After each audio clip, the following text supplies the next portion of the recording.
par de aclaraciones antes de entrar directamente en materia.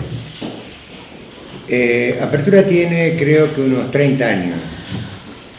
Los que quedamos de los socios fundadores somos Norberto Ferrer, Laura Bacareza, que me avisó que no podía venir y ya me lo cobraré, y yo. Creo que siempre he presentado una sesión clínica, siempre he presentado un caso en estos 30 años. Hoy no. No voy a hablar de un caso clínico. Voy a hablar de unas ciertas particularidades que me importan muchísimo, que tienen que ver más con lo que rodea al adolescente hoy en día en este país, que, bueno, y diré cosas también de la adolescencia, pero no. O sea que hoy no presento un caso. Este trabajo, más o menos, es el que presenté en las jornadas clínicas de noviembre. Y aprendí un par de cosas. Por ejemplo, yo creo que todo el mundo, pero da igual. Cuando yo presento un caso clínico o presento un trabajo, es siempre sesgado. O sea, ¿qué quiere decir esto? Que siempre selecciono o intento enfocar la dirección del trabajo en lo que no funciona. Y lo digo porque medio que en la jornada dijeron, pero no todos los adolescentes son iguales. No exactamente esto, pero muy parecido. Por supuesto que no son todos iguales, ¿no? Hay adolescentes que quedan absorbidos y chupados por el sistema y otros que hacen el 15M, que saben lo que es, ¿no? Vale. Por ejemplo, donde la mayoría eran jóvenes. Y es cierto, no son todos los adolescentes iguales, no son todos los niños iguales, no son todos los púberes iguales, no son todos los adolescentes iguales, no son todos los adultos iguales. Vale, entonces, es cierto que nosotros trabajamos con la realidad psíquica. Esto es la alternativa individual con la que cada sujeto lee el mundo que lo rodea, desde su historia edípica, desde su subjetividad. Pero hoy me interesa, aparte de esto, intentar ver cómo la realidad exterior particulariza los síntomas actuales de los adolescentes y en los padres de los adolescentes en la España del siglo XXI. Por ejemplo, si aquí lo hemos visto en seminarios, en sesiones clínicas 1.000.000 de veces, la histeria, la estructura, me refiero, no digo, como dije hoy, ni una mujer ni un hombre, la estructura no es la misma en cuanto a la sintomatología de la época de Freud ahora. Hay síntomas que no existen más, por ejemplo, como las parálisis. O si existen, aparece muy de vez en cuando. Por eso no es lo mismo una histeria en la época victoriana a una histeria en la época de Rajoy. Los adolescentes de hoy no son los mismos de hace 40 años. Sí que los conflictos se repiten, pero con las particularidades de la posmodernidad. Por ejemplo, el declive del patriarcado tiene que ver con esto. La autoridad monolítica del patriarcado estaba acompañada de un mundo jerárquico y predecible. Ahora estamos marcados por el miedo, la incertidumbre, la inseguridad, el paro y la falta de garantías que dificulta el saber qué hacer como padres y como hijo adolescente, colocado en un terreno de nadie que mira hacia el futuro viendo qué les espera. Por ejemplo, tener una carrera universitaria que no saben para qué les servirá, pasar a engrosar la fila de los niní o de los sisí. Los niní serían los que ni estudian ni trabajan, y los sisí los que estudian y trabajan y están prácticamente iguales, porque para lo que cobran, o sea, es una mierda. Vuelvo a aclarar que nunca se puede generalizar. Hay jóvenes que consiguen trabajos por 800 euros o tienen que buscar su destino mejor fuera del país. Alguien lo llamó movilidad exterior y no me voy porque aquí no hay futuro. Esto habilita en algunos adolescentes la pregunta sin salida del ¿para qué trabajar? ¿Para qué estudiar? Me lo voy a pasar bien y luego veremos. Un paciente de 17 años que no quería hacer nada, ni estudiar, ni trabajar, y por eso consultaba, dice: mi padre siempre nos aconsejaba a mi hermano y a mí que estudiáramos y que así llegaríamos lejos. Y tenía razón. Mi hermano es ingeniero y ahora vive a 3.000 kilómetros de casa trabajando de camarero en Londres. No sé si era cierto o era una broma, pero ahí quedó. Esta es una familia rota por la crisis económica. El padre tenía un trabajo potente, digamos, y de pronto lo despiden, lo indemnizan, como suele pasar ahora, para contratar a alguien más joven, ¿no? Y más barato. Las cosas han cambiado mucho en estos 40 años.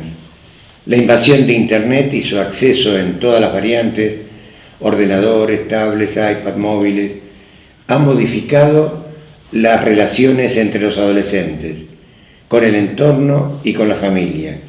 Creo que con dos alternativas. La comunicación virtual los aísla o los socializa.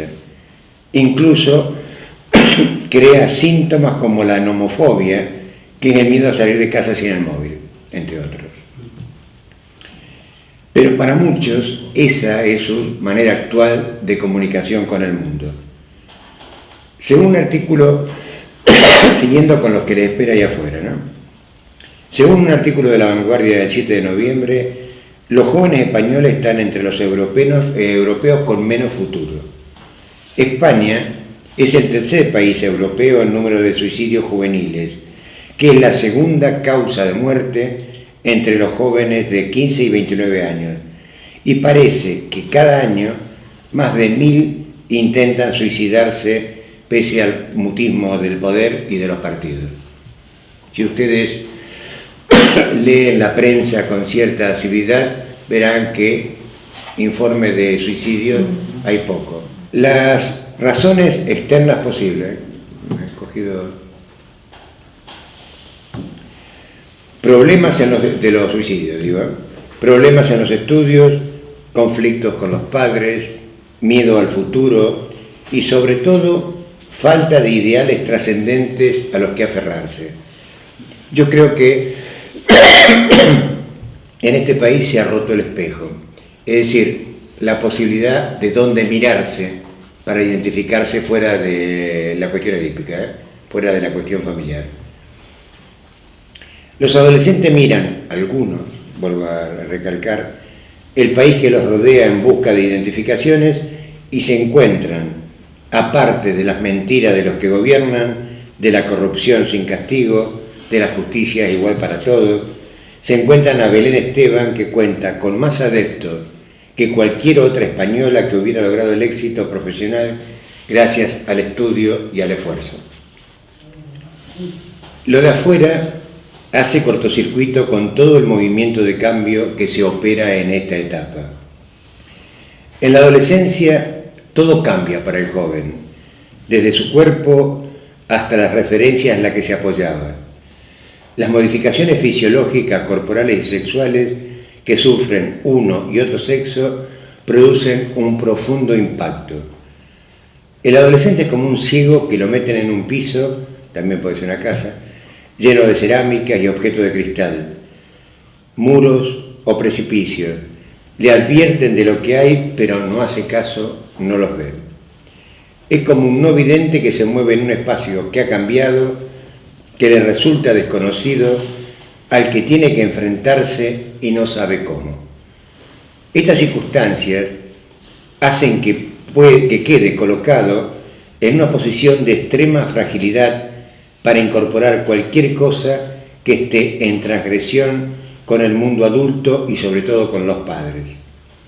Se acentúa el interés exagerado hacia sí mismo y un cierto desinterés frente al mundo exterior, o dicho de otra manera, un interés parcial hacia lo que lo rodea, un interés más acentuado por lo que lo implique directamente en relación a lo que le interesa, cosa que puede variar semanalmente. El consumo de lo que sea está instaurado y potenciado desde los medios de comunicación y el poder para todo el mundo. Mientras más se consume, menos se piensa. Hay que vestir de una determinada manera y con determinadas marcas. hay que tener el smartphone de última generación, hay que tener todo lo que se ve y nos hace guay. Y vuelvo a repetir lo que dije antes, no todo, porque por ejemplo, si no, no hubiera existido el 15M. Digo el 15M, pero es una nucleación, ¿cómo se diría? Una agrupación de jóvenes, fundamentalmente, que fue un grito de rebeldía en contra de todo esto, ¿no? ¿Cómo va a terminar? Eso ya lo veremos. Todos estos señuelos que produce el sistema tienen como función calmar las exigencias de goce. Propone que en vez de que se las tenga que arreglar con su novela familiar, con su fantasma particular, haya objetos que puedan taponar la falta y sabemos que ninguno puede lograrlo. Por eso, el consumo al infinito, por eso el consumo es al infinito y es incansable y en eso consiste la búsqueda. Eduardo Galeano decía algo que me gustó mucho, que también, vuelvo a repetir, va dirigido para ciertos jóvenes y para ciertos no tan jóvenes.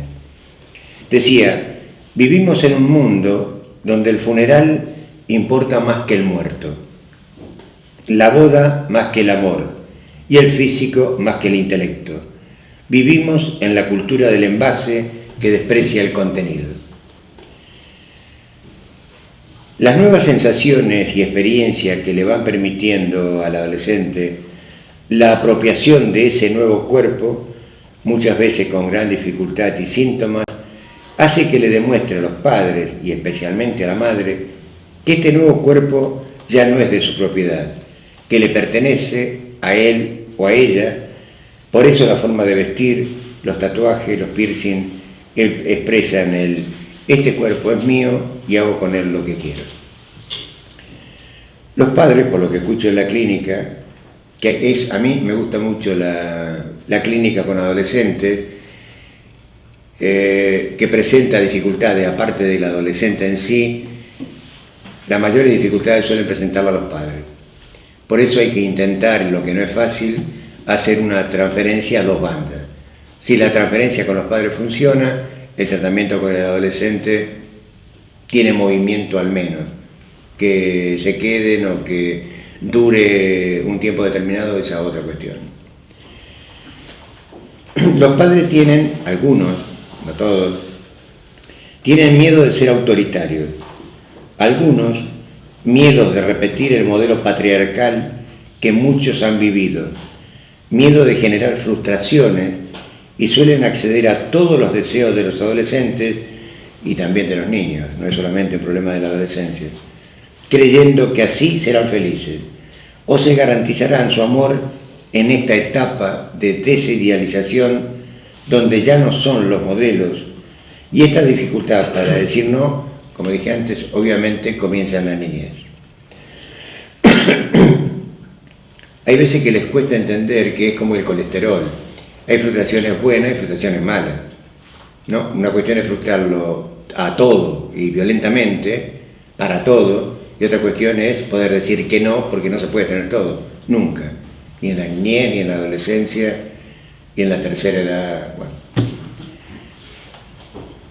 Hay un cierto mito de que la frustración enferma al niño y al adolescente, y para que esto no suceda, se cae en la gratificación incondicional y pueden llegar a ser tratados como minusválidos, donde el presente placentero es el único tiempo en el que pueden conjugar sus vidas.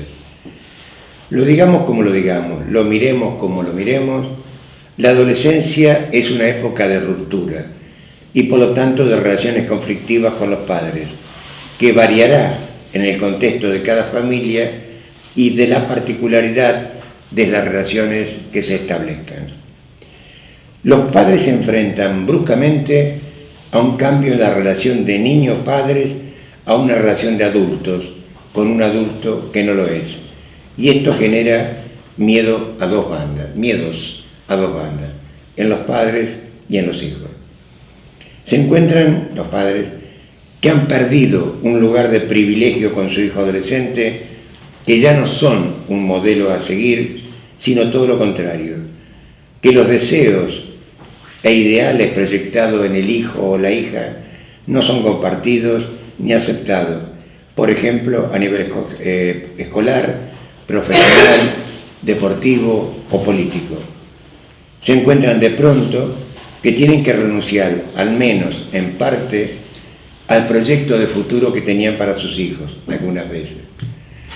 Tienen que poder elaborar la pérdida que esto produce y soportar que busquen fuera de ellos sus placeres, sus confidentes, consejos e ideales, en ese mundo cada vez más en descomposición.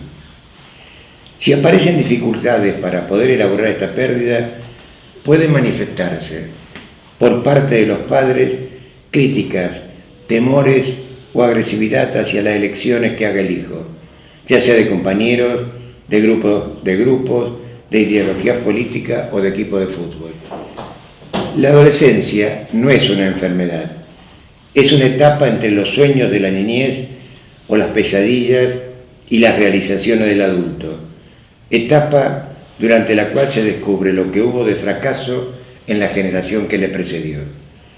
Pero nosotros como analistas, nuestra lectura y trabajo es el caso por caso, con la palabra, y creo, podemos ayudar a que los adolescentes descubran su particularidad, la singularidad de su propio deseo, lo que le puede servir para romper con las redes que lo atrapan y encontrar una salida y una posición en ese adulto que lo está esperando.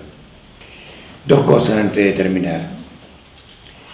Y obviamente, como todo, es absolutamente personal. La primera, por la parte de responsabilidad que tengo, lamento con profunda tristeza el mundo de mierda que le dejamos a nuestros hijos. Y el país, bueno, la lectura es totalmente individual. Lo dejo a vuestra imaginación. Segundo, buscando entre papeles descubrí un texto breve que un adolescente de 19 años escribe a su padre en el Día del Padre. Y dice así: porque aunque me lo tengas que preguntar constantemente, hoy me toca a mí decírtelo. Te quiero con todo mi corazón. Gracias por hacerme ver que la familia, después de todo, no está tan mal. Y que seas tú quien me haga sentir orgullosa de querer tanto a alguien. Eres quien me ha hecho ser tan pasional y ver que el mundo no es tan mierda, y que me sigue dando fuerzas para seguir adelante, luchando, puede que no para cambiar nada, pero sí para enseñar a los demás que yo estoy aquí y valgo la pena. Feliz Día del Padre, pero que recuerda que para mí lo son todos los días. Fin de la cita, queda abierta la esperança. Però aquí el fotut és que el que és fotut del que acabes de llegir és que no és una visió pessimista, no? No. És que és, no. Si es pot parlar d'objectivitat, és el que està passant. Sí. Es así de la Por eso decía al principio, Josep, que vale, tiene una dirección el trabajo. No voy a coger la dirección de todos los adolescentes que tienen trabajo, que están estupendamente, que son, yo qué sé, que están muy bien, para eso ya lo sabemos, los hay. Pero creo que esta es más o menos la realidad actual para la gran mayoría, y que lo tienen muy mal de cara al futuro. Y los que tenemos hijos lo sabemos. Una pregunta. El tema de la adolescencia es como una categoría sociológica. Por lo tanto, digamos, hay una delimitación de edades. Más o menos podemos definir dónde comienza, no dónde termina en este momento. No, pero es que yo creo que ya ha sido una modificación sustancial. Creo que donde comienza se ha ido desplazando cada vez más hacia la infancia, y donde termina se ha ido desplazando cada vez más hacia la adultez. Sí. Es decir, ha habido todo un desplazamiento. Claro, el tema de estructura psicológica, conciliar ambos aspectos lo veo complicado. Es decir, hablar de una categoría estructural que estructura la psicología del adolescente en esta situación. General. Una categoría estructural general. La adolescencia inicialmente es concebida como una categoría sociológica. En un periodo de tiempo pero que se ha modificado, actualmente se ha modificado hasta el punto de que lo que antes decíamos niños, ahora parece que por sus actitudes y su forma de actuar ya son adolescentes, y por otro lado se ha ido prolongando por el lado de la vejez, de la adultez. Cada vez siguen siendo adolescentes gente mayor. Hijos de 35 años que viven con sus padres, de 40, y yo conozco más de uno además. Entonces, claro, hacer cuadrar esto con una estructura psicológica determinada lo veo complicado. No sé. Sí. No sé cómo tú lo percibes. No, es que ahí, la verdad, hacer cuadrar esto con una estructura psicológica, ahí volvemos, por eso no presenté un caso concreto, ahí volvemos a la cuestión del caso por caso. Porque cada adolescente puede ser un neurótico, un psicótico, un perverso. Exacto. O un psicópata, que se dice por ahí ahora. Sí, pero a este señor Maduro de 35 años le seguiremos llamando adolescente o no. Que vive con sus padres. ¿O no? A ver, te estoy situando en la óptica sociológica o socioeconómica. No, vale.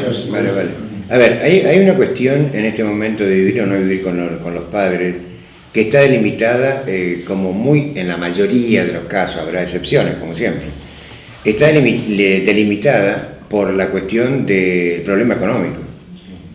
Es decir, esto lleva a muchos jóvenes, hasta 30, 35, algunos se acomodan ahí también y estamos hablando de otras cosas, pueden quedar hasta los 50, si los padres sobreviven. Pero creo que viene dado también por esto que estábamos diciendo antes, de la estructura que tiene el país en este momento. Hace 50 años atrás, para decirlo de alguna manera, 20, 22, la gente se independizaba. Sí. Se independizaba de los padres. Digo 50 para decir algo, ¿eh? Hoy, que alguien se independice a los 20, 22, los hay, pero son, yo creo que una gran minoría.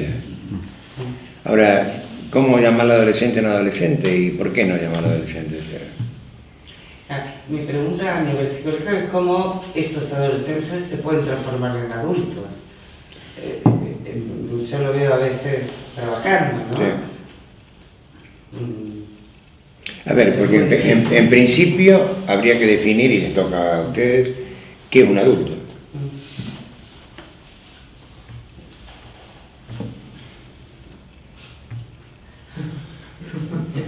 Es muy difícil. Un no adolescente. Uno que fue adolescente y terminó en adolescente. Bueno, esta es una alternativa. ¿Qué iba a decir? Primero, felicitarte por la exposición. ¿Cómo? Felicitarte por la exposición, me ha parecido completa y sintética. Y segundo, planteabas cómo pasarlos a la adultez o por qué se quedan ahí. Y yo lo veo un poco, porque tú has dicho, les faltan ideales trascendentes a los que aferrarse. Se ha perdido dónde mirarse fuera de la familia, las referencias en las que se apoyan. Y esto me suena, me reverbera a la falta de nombres del padre. No hablo de forclusión, ¿sí? No hablo de rechazo, pero me reverbera ahí. Y también. Por eso en algún momento decía que hay muchos padres que no quieren poner demasiados límites porque esto produce frustraciones y pueden hacerle daño al niño. Si tú haces yo hace 40 años que vivo en este país, o sea, bastantes más que los que viví en el donde nací. Yo recuerdo, ¿no? Por el 82, me puedo equivocar con la fecha, porque soy un desastre. Felipe González, para llevar la cosa... yo veía en la gente que salía en Barcelona con la rosa, había como una ilusión de que iba a cambiar todo, ¿no? Mira dónde está Felipe González. ¿No? Para no hablar de otro... Lo digo por los ideales, ¿eh? Y por el buscar referentes fuera. Ahora quizá haya referentes más jóvenes, pero yo creo que hay como una desconfianza y un pesimismo respecto a la clase política fundamentalmente, que es bastante extendido entre los jóvenes. Digamos que la economía de mercado lo ha hecho bien. Muy bien. Lo ha hecho tan bien que ha se ha quedado con los referentes que en un momento podían serlo, los ha incluido en la economía de mercado, directamente. Si menciona el caso de Felipe González, lo digo porque era un referente, como un líder del cambio, y termina en el grupo Prisa y no sé dónde más, en Endesa o Iberdrola o lo que sea. Da igual, ¿no? Tú acotas a España, pero en este momento, quieras o no quieras hablar de política, hay una política económica mundial que se repite, y entonces tendríamos que ver qué pasa aquí al lado, en Francia, con la adolescencia, en Italia, ¿sí? En la Argentina mismo. Así que está pasando con España. No creo que sea muy diferente.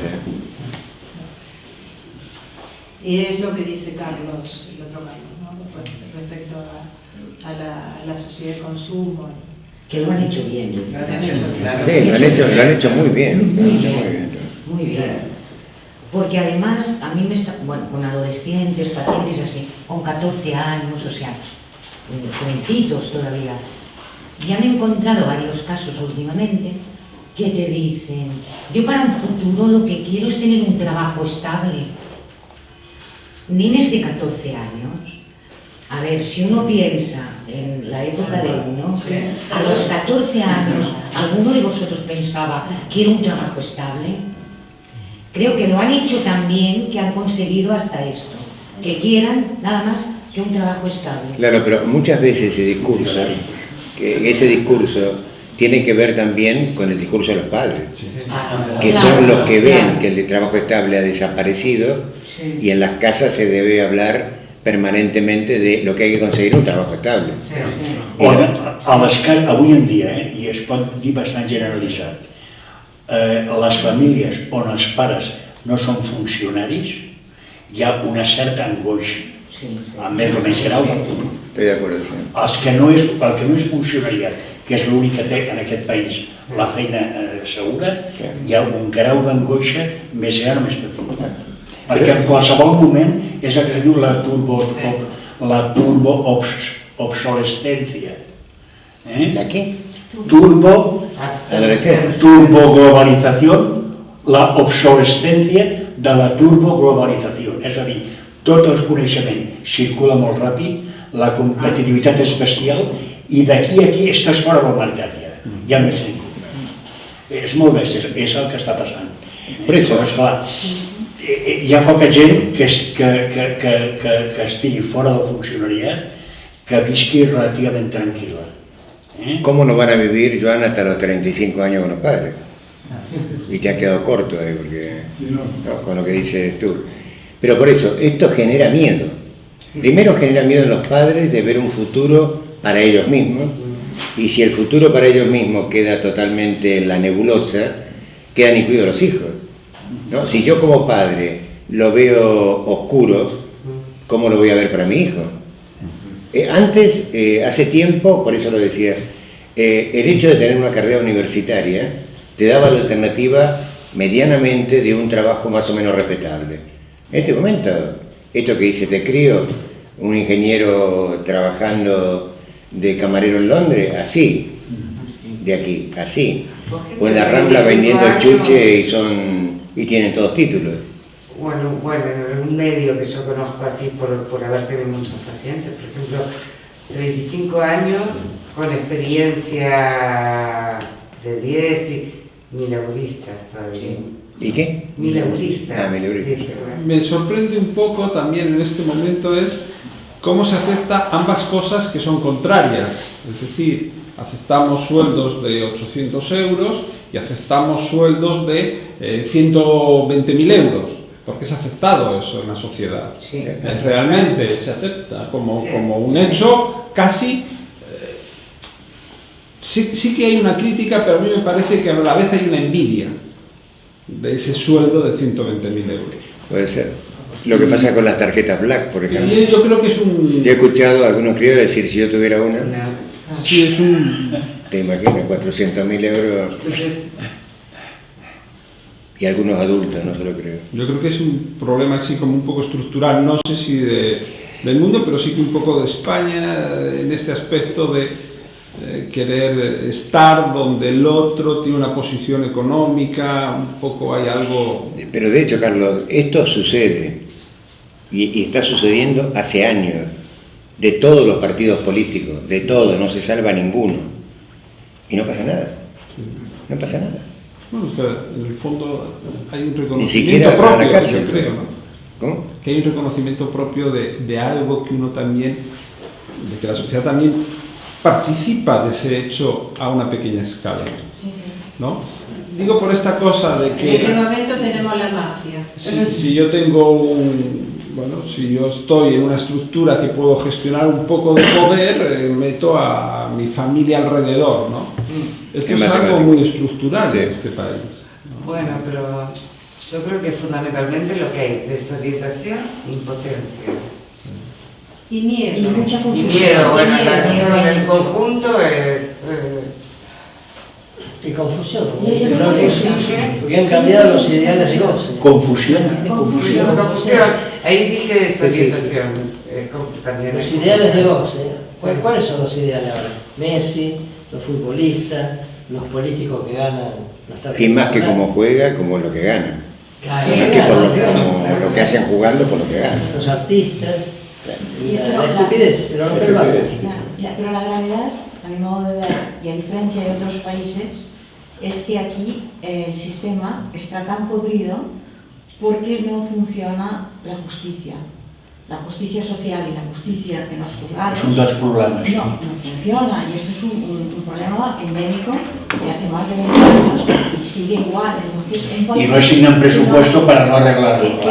Que no funciona esto, es que no funciona nada. O sea, Eso se es el motor. Eso se repite, Gloria, a nivel mundial. Muy bien, pero esa repetición a nivel mundial, yo te puedo decir que en otros países, Sí, que nos aquí. guste o no, Sí, funciona ten mejor. ten razón. Y en el momento que funciona mejor, hay algo de la función, digamos, paterna de la ley que opera un poco distinto. Aquí es la estafa y es el chanchulleo y es la mentira y bueno, y dejar pasar, y así van pasando. Y la falta de ética del trabajo. Claro, pero esto condiciona es también que los jóvenes... ganar, Sí, pero haciendo... entonces en este sistema así, tan Pero podrido, tradicionalmente los jóvenes se ven Pero inmersos antes, que esto es así y que no va a cambiar. ¿Entendéis? O sea, yo creo que si algo del sistema empezase a funcionar mejor, y una de las cosas fundamentales es el tema de la justicia. Funcionar en los juzgados, la gente los que estuvieran penalizados, devolvieran dinero. Hay unos impostores, pero que claman al cielo esto. Devolvían dinero. Devolviesen los dineros robados. No, seguro. Hay muchos ladrones. Entonces, eso, si empezase a funcionar, yo creo que la juventud también tendría otros horizontes. Con ese sistema así, Espera. Atrás.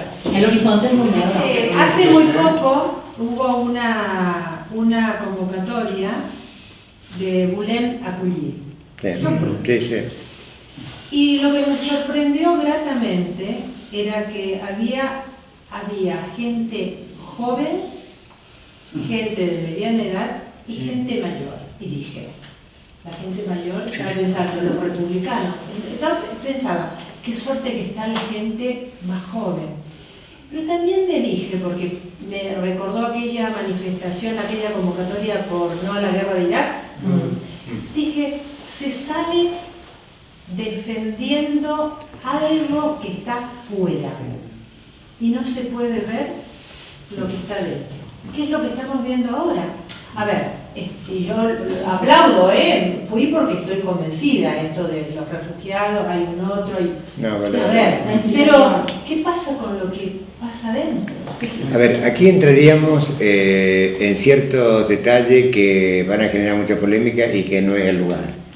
¿Tú has ido a alguna manifestación de la Diada de hace 5 años atrás? He ido. Bueno, yo también. Son exactamente iguales a las que tú estás describiendo. I això és una lectura de lo que está pasando aquí. No, de 5, de fa 4, de fa 3 i 2... Bueno, de 5 para aquí. Jo he anat a totes. Desde Rajoy.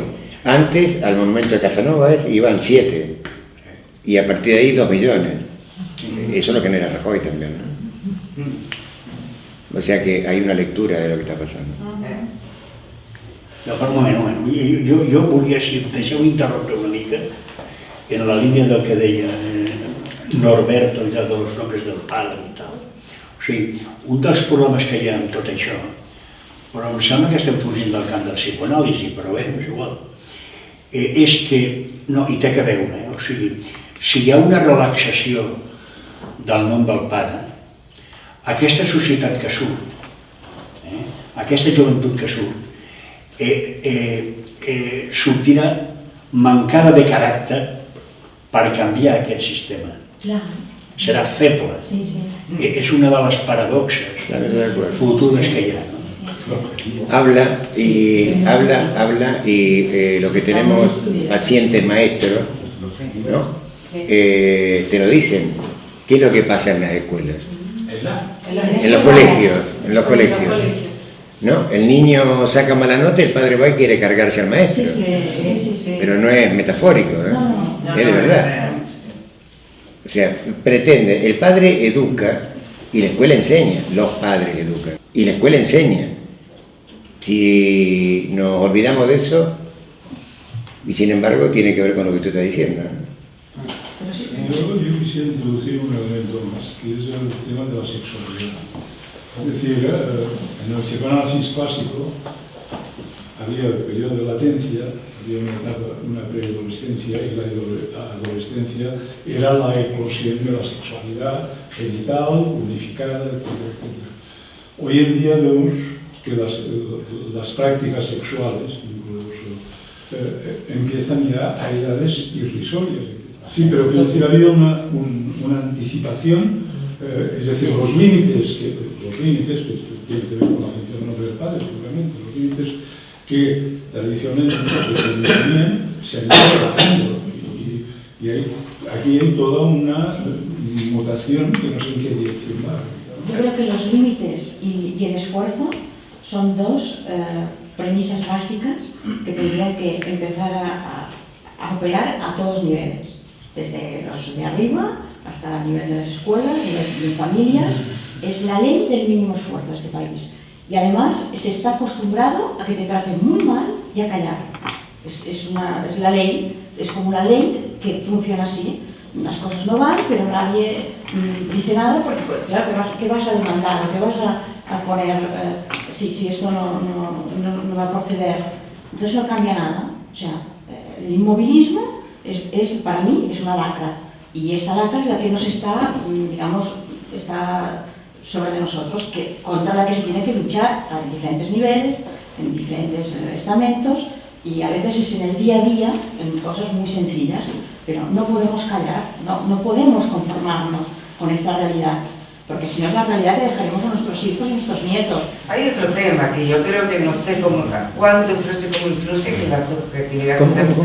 ¿Cómo y cuánto influye que la subjetividad contemporánea?